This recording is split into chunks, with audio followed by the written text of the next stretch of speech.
I can't tell you how many crappy emails that appear in my inbox from agencies looking to put clients on my podcast. It's obvious that they've done little or no research about my podcast focus or the guests who have appeared on it, and they've definitely not listened to an episode. A lot of podcast agencies clearly use a shotgun approach to promoting podcasts. They reach out to dozens, if not hundreds of podcasters and hope that someone says yes. If you're a client paying an agency doing this kind of outreach without research, they're doing you a disservice and it's a waste of money. To provide insight on how podcast agencies should operate, I'm happy to be speaking with Jakub Zajicek, co-founder and CMO with Speak On Podcasts, which not surprisingly is a podcast agency for B2B founders and executives. Welcome to Marketing Spark, Jakub. Mark, so happy to be here, and thanks for pronouncing my name correctly. That was a bit of a challenge, but we got it. Let's start by telling me about Speak On Podcasts. How long has the company been around for? And as I mentioned, you do serve B2B founders and executives, so get a little more specific about that and your target audience. So we are in business for a little over 2 years, and since then we've booked almost 2,000 interviews, mostly for B2B founders and executives.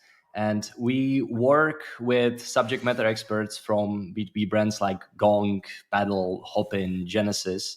And what we do for them is that we basically find the right podcast that these subject matter experts should speak on, and we get them booked there on these podcasts as a guest. Usually the goal when a company like Gong or Paddle approach us is they want to share their message, they want to drive demand, they want to increase brand awareness, or they simply believe that speaking to their target audience at scale and delivering value will help them grow their business. And that's one of the main beliefs our customers have before they start working with us.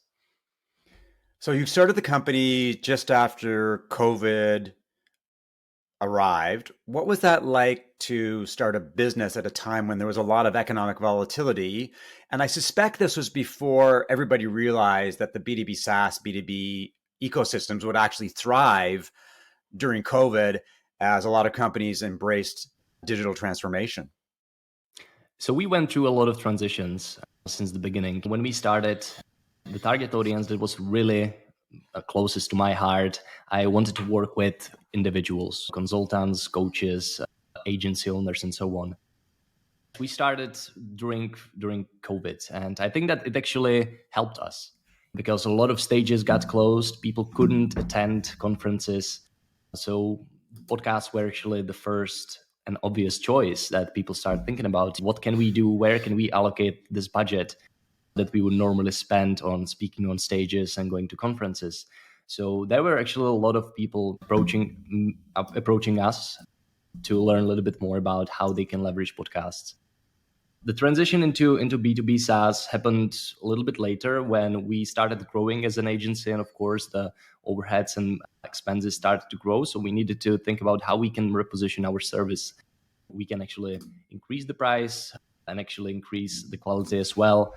So we needed to obviously go more upmarket and target bigger brands that see the value and can actually afford our service. So we are now currently serving pretty much exclusively B2B SaaS brands that already have that belief that speaking on podcasts or having a podcasting strategy will help them. And it's good to hear that you've been successful amid interesting times, to say the least. Before we dive into the world of podcast agencies, I'd like to take a step back and get your thoughts on the B2B podcast landscape. Now, given the economic times that we're in and the focus on driving leads, which seems to be an obsession for a lot of B2B SaaS companies, are companies still exploring podcasts, or has that changed? It's an interesting question because I think that when we both work and in that podcast bubble, I book people on podcasts, you run your own podcast, and we follow creators like Chris Walker and people who are already paving the way for podcasting. So it almost feels that all B2B brands are talking about podcasting and have some sort of podcasting strategy. But I'm seeing that it's still not the case. We are actually still quite early in the game. And Just a quick anecdote. One of my daily routines is that I always want to interact with some our ideal customers on LinkedIn. In Sales Navigator, I have a list of people I want to interact with: head of demand gen, CMOs, VPs of marketing, and so on. And most of the stuff they post, it's about events, it's about conferences, it's about press releases, and maybe just one out of 20 is about podcasts. This is an interesting podcast. I appeared on this podcast. So it's still not that frequent. Most B2B brands, I think, are still not fully considering and realizing podcasting as a viable strategy. But I think that it's definitely going to the right direction. As I mentioned, there are brands that are and creators that are paving the way of podcasting and that are talking about it as a great channel to learn a little bit more about your target audience, to generate tons of content, and really become that brand that is top of mind in your category. So I think it's going to the direction, and I still think that we are actually quite early in the process. Well, that leads perfectly into my next question. Many CEOs and entrepreneurs have a hard time seeing the benefits of a podcast. They're very KPI focused, especially in B2B SaaS. So the metrics for them for a podcast would be downloads, streams, and subscribers. And as you mentioned, the benefits are actually quite different when you think about thought leadership, brand awareness, the ability to take a podcast and extract a tremendous amount of content from it. So my question would be, how do marketers show CEOs and entrepreneurs the way to the promised land? How do they convince them, or at least educate them about the fact that a podcast is more than looking at the number of downloads? And in some respects, do you think that podcasts are a leap of faith for many business leaders? I think in general, like the whole mindset around considering podcasts as a strategy and measuring podcast ROI really needs to change. Many CEOs and entrepreneurs, they have unrealistic expectations about when they can actually see the results. So maybe they would give up too early. Maybe they give up after 3 months of podcasting. And whether it's appearing on other podcasts or hosting your own podcast, 3 months is just too little to see some results, and especially the results that these entrepreneurs and CEOs who are really focused on metrics that they can put into spreadsheet are focusing on. 3 months is just way too little time. They should talk to these decision makers more about all the positive signals that can happen like along the journey before they actually get to the level of generating revenue predictably. We've already talked about generating content through the podcast that you appear on, or either the podcast that you host, or talking to your ideal customers. I mean, look at you, like you are talking to tons of marketers. You had Chris Walker on your podcast, some other crazy creators on your podcast, and you have a unique opportunity to have conversations with interesting people. And it is very intangible. You cannot really measure relationships, but if you really look at podcasting, and again, it's same with hosting or guesting, it is after all like almost like a networking strategy, because you get in front of people in that you actually can partner up with, they can refer you customers and so on. And that's the one guaranteed interaction that you will always have. And I would really recommend that really in the first 3, 6, maybe even 12 months, I wouldn't even worry about number of downloads, but I would worry about all of these little things that are happening along the journey, whether it's learning more about your customers, creating content, networking with the host, and so on. So I think that it really comes down to education. What I find interesting these days when I look at the B2B SaaS landscape is there is an desperation for leads. A lot of companies for the last couple of years, the rising tide lifted all ships, and it was easy from a marketing perspective to bring in leads. Now times are tougher. A lot of entrepreneurs and CEOs are a little bit anxious about keeping the business moving forward. And one of the things that they're focused on is conversations, is getting in front of prospects and customers for that matter, and having conversations about why they matter and what they can do. And what I find really interesting about a podcast is like, it's like a Trojan horse in many respects, is that it gives you an excuse to reach out to prospects, influencers, customers, the media, and ask them to have a 30-minute conversation with you. And that's a big ask if it's not a podcast. But what I find is that podcasts, I also describe them as digital catnip. It's really hard for people to resist an invitation to a podcast. In the 2 years that I've run a podcast, I would say a couple of people, only a couple of people have actually turned me down, and everybody else says yes, because a podcast is easy to appear on. You really don't have to do a lot of preparation because most people know the answers inside out. So if I'm a CEO and I'm looking at a podcast and I want conversations, I would be all over them. I would see this as one way to do rock solid marketing that's going to have a lot of benefits, but they still don't see that, and that is very puzzling to me. I think that this really comes down to the concept that I think James Scarberry from Sweetfish Media described quite well, content-based networking. When you're creating content together with your ideal customer, right, or partner, it's easy to really ask for their time. Happy to jump on your stage and share their point of view. And it's not a bait and switch strategy. Both parties win if it's executed properly, and if the creator of the content is treating it as a way to deepen the relationship, to establish the relationship. And it's not like that you finish recording a podcast and then you start pitching me your services. I mean, that really wouldn't work. That would leave a very bitter taste in my mouth if that would happen after this recording. What will happen after this podcast is that, yes, I will interact with you more on LinkedIn. We'll be sending you more guests. And over time, when I will need more help with positioning, I will think about Mark, who can actually help me. It's a way to establish relationship. It's a way to network with interesting people. And you really need to be in the right mindset to believe that this will lead to results. If you're a very transactional marketer and entrepreneur, this wouldn't make much sense.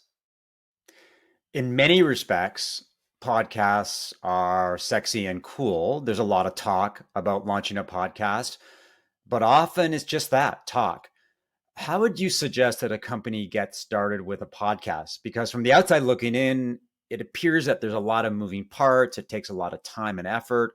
I think there's probably some concern about expenses in terms of what kind of investment you need to make. So I think it keeps a lot of companies on the sidelines as opposed to jumping into the fray. What would be your advice for companies that want to launch a podcast, but they're holding themselves back for some reason?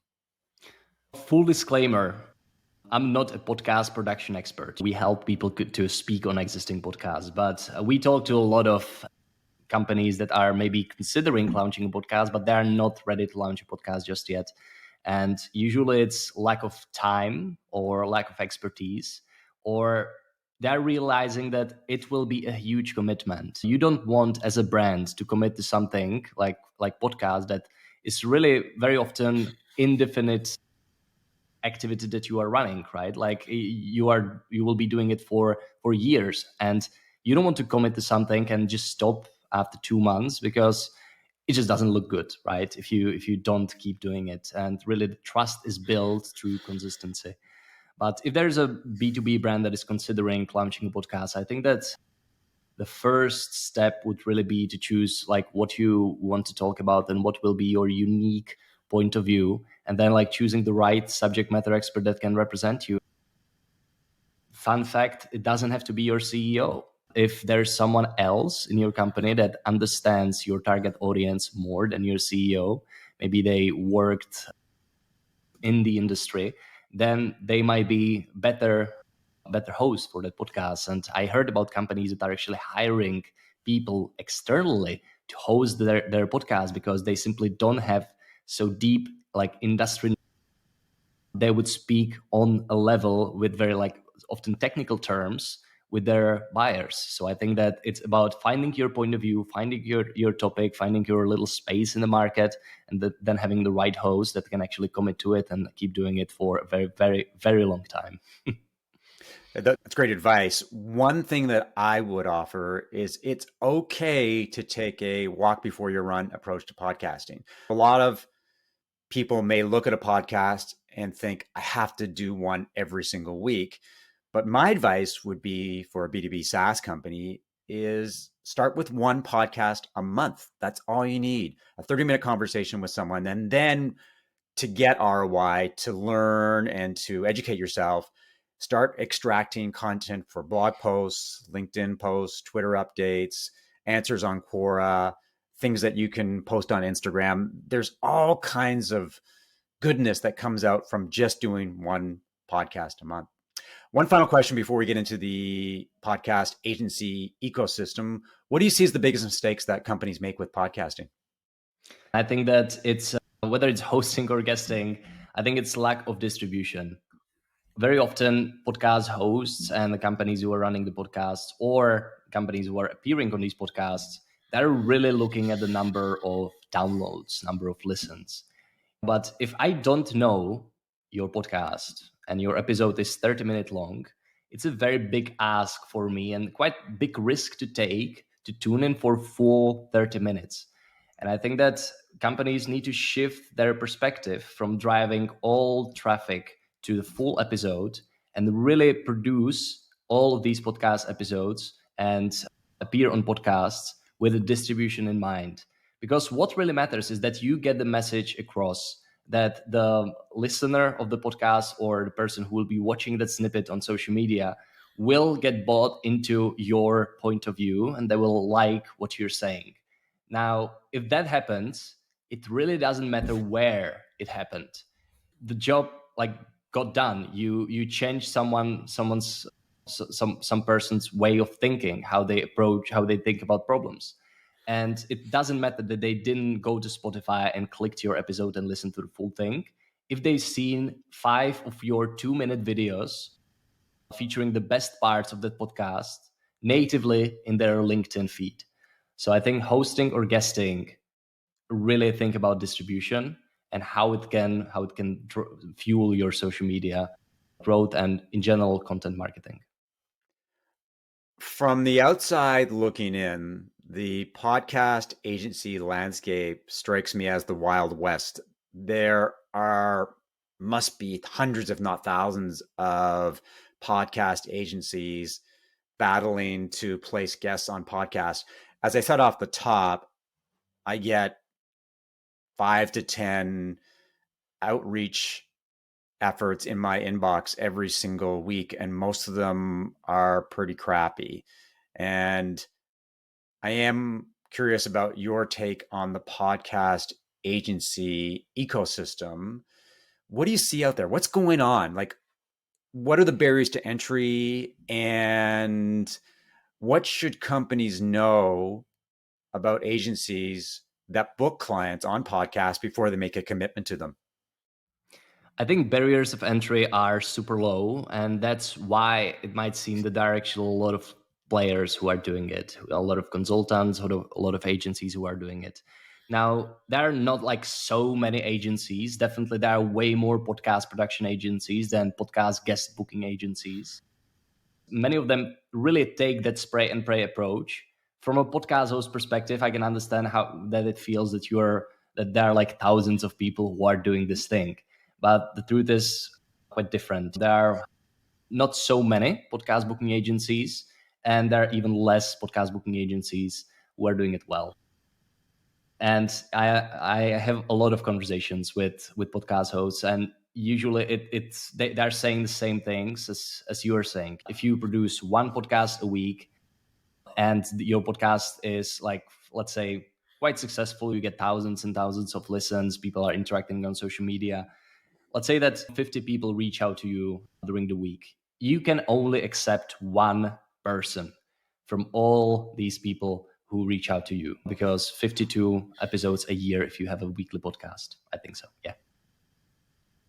So when you are working with a podcast booking agency, the outcome is usually the same: booked podcast interview. But the price for booked podcast interview is very different. It can start from like $200 per booked podcast interview, and it can go more than $1,000 for one podcast interview booked. And there are a lot of factors that go into this pricing. And if you're on a cheaper side, you are really paying just for the placement, and the quality of the podcast and the relevance of the podcast is questionable. These agencies, they very often want to hit the target, and they don't care about, almost like if the podcast is like super relevant to you. So for example, if you want to reach demand generation marketers, they might reach out to marketing podcasts, but that might be too broad, right? And there might be like B2C marketers, right? And people who are not really relevant for you and for your business. So on paper, they are reaching out to marketing podcasts, but in reality, it's not serving your your brand. So when you're on the cheaper side, the relevancy is not always, or relevancy of the podcast is not so always so good. Then there's coaching. Speaking of podcasts is still for many people something completely new, and you need to actually be a good guest to make sure that people actually keep listening. The host will go the extra mile to promote it, and so on. So some agencies offer coaching, some don't, and hence the price is different. Then of course, like level of support, some agencies will just connect you with the host, and they tell you handle everything on your side between two of you. Some agencies will handle everything for you, so you just show up and speak. And yeah, there are some additional services like content repurposing and so on that can influence the price as well. So there are a lot of things that go into choosing the right agency, but those are the main things that I would say influence the cost. If I have a podcast and I'm looking for an agency because I need to appear on the right podcast at the right time for brand awareness, lead generation, content marketing, how do I figure out which agency is the best fit? There's so many options out there, and it can be hard from the outside looking in to figure out that this agency is successful and has the right network of podcasters versus another agency. So from a research perspective, how do I narrow down my choice, and how do I know I'm making the right choice? So obviously it needs to fit into your budget. I talked about that there are different packages and different prices that you can pay for guest booking. But I think that I would always look into the clients that this agency is working with. We are very on a B2B SaaS site. So if a yoga coach will reach out to us, our pricing and our messaging won't resonate. And there are agencies that are helping way more people, and they're like more target audiences, and they're very often cheaper. I think it really boils down to budget and choosing the agency that has relevant case studies and that is promising you what you actually want. Because the truth is, you might don't need coaching, you maybe don't need content repurposing, and you maybe don't care about the relevancy of podcasts, and you just want to be on a lot of podcasts to for example, generate backlinks for your website. So then you might go with the cheaper option. Let's look at the other side of the coin. As someone who receives a lot of inbound email from podcast agencies, provide me with some advice on how I can tell whether the agency has done its homework, whether it knows my podcast and has at least listened to one episode, whether it understands the focus, and whether the guest is a good fit. Because in many cases, it seems like they're sending out a template and they simply put my name in the box and hope that the one size fits all outreach strategy is going to work. I can tell immediately that this is the case. I can tell that they really haven't put their homework in.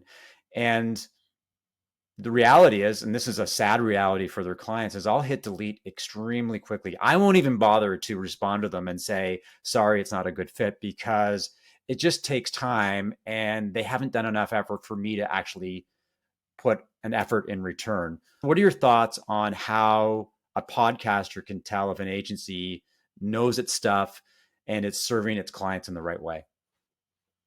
I think, Mark, you as a podcast host, you really have an unfair advantage because you have a very insider look into how these agencies actually craft their pitches, because they literally land in your inbox. So if you are considering, speaking on podcasts, I would really look into the pitches that you've accepted So if you receive pitches from some agency that you regularly, accept guests from, then this agency would probably be the right fit to represent you as well, because they go the extra mile. So they pass your immediate delete filter, and you actually accept their guest on your show. So I think that would be one thing that I would definitely look into when if I would be you and I would consider appearing on podcasts. Now, most brands, most marketers don't have this luxury, right? They don't run a podcast, so they cannot make a decision this way. So I would really just set up a few calls with some agencies, and I would ask some questions about how they handle their process. So, for example, how many customers one account manager or booking agent handles. There are companies that one person can handle 15 customers. At Speak on Podcast, one person handles like 4 to 5 people maximum. And we designed it this way because we want to provide that experience that people actually feel that they're taking. Then I would also ask about how they evaluate podcast opportunities, how they evaluate if the podcast is the right fit. And very often they might tell you one metric, like, for example, number of reviews on Apple podcasts, or global rank on listen notes. And if they tell you just one metric, run. Like, it's impossible to evaluate a podcast opportunity based on just one metric. And we really look into tons of different metrics to say if this is a relevant opportunity for our customer. Hence, only 4 to 5 customers per booking agent, because there are a lot of like background work that needs to be done in order to find the best opportunities. Because we do such a good job when it comes to researching and drafting emails, we establish relationships with podcast hosts over time because they like our approach, and then it's easier to book interviews for the second time. So if the agency that you are considering can actually share some testimonials from podcast hosts that they're complementing their podcast outreach and so on, that's quite a good indicator that this agency is doing a good job as well.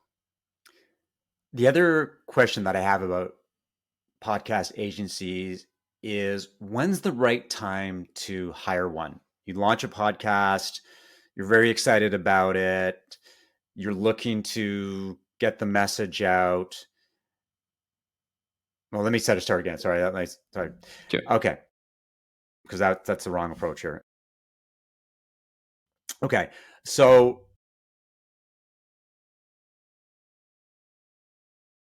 let me think about this. What do I want to ask?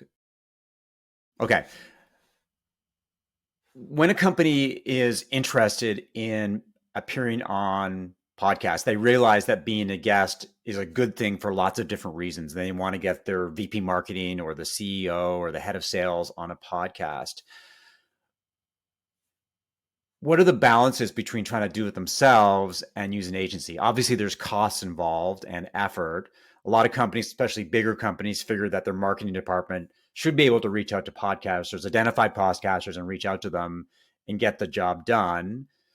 But when do you think is the right time to hire an agency, and why would a big company, for example, pick an agency rather than use the do-it-yourself approach? So I think two reasons just to answer the last question. So relationships, the big company might have a few friends in the podcasting industry, so they might land a few bookings. But if it needs to be like a solid strategy, you need to appear on at least like 10 podcasts to see some snowball effect. Then it's really know-how, because on paper it looks simple. You find a podcast you want to reach out to, you send an email, and you get a booking. And this is the premise that we started with when we started our agency. But we soon realized that it's not that simple. Sometimes you message the host, sometimes you message the producer, sometimes you message a co-host who doesn't handle bookings. Sometimes you cannot find the email address at all. Then finding the right podcast. There are a lot of things that go into doing this consistently and predictably. And it took us a year and a half to do it in a way that we know that we can onboard a customer, and in 4 months there will be satisfied customer. We needed to go through a lot of iterations of our process to refine it, and along the way we built a lot of relationships. So I think that these are the main two biggest bottlenecks, relationships with podcast hosts, and that you probably don't have time and energy maybe to build the whole process internally. Now, when's the right time? I think that the right time to start appearing on podcasts is when you already have some other activities going on that are generating pipeline. So usually, like if you would start appearing on podcasts with the expectations that you will start getting tons of leads from each interview, uh, that's not something that we can actually promise. And if an agency is promising this to you, again, that is quite like a red flag. This is more like a brand awareness play. You want to use this to create tons of content to stay top of mind. But our really our best customers are already doing tons of other different marketing related things that is building their pipeline, and this is almost on top of it that they can that support their other efforts. So for example, you appear on a podcast, then you can share it within your overall like content on social media, on website, and so on.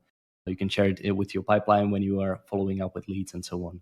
So I think that have other things in place before you decide that you want to start speaking on podcasts strategically.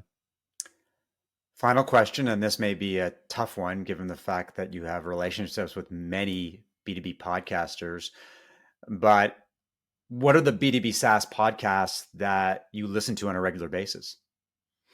It's funny enough, I get most of my B2B information, B2B marketing information from LinkedIn and from books.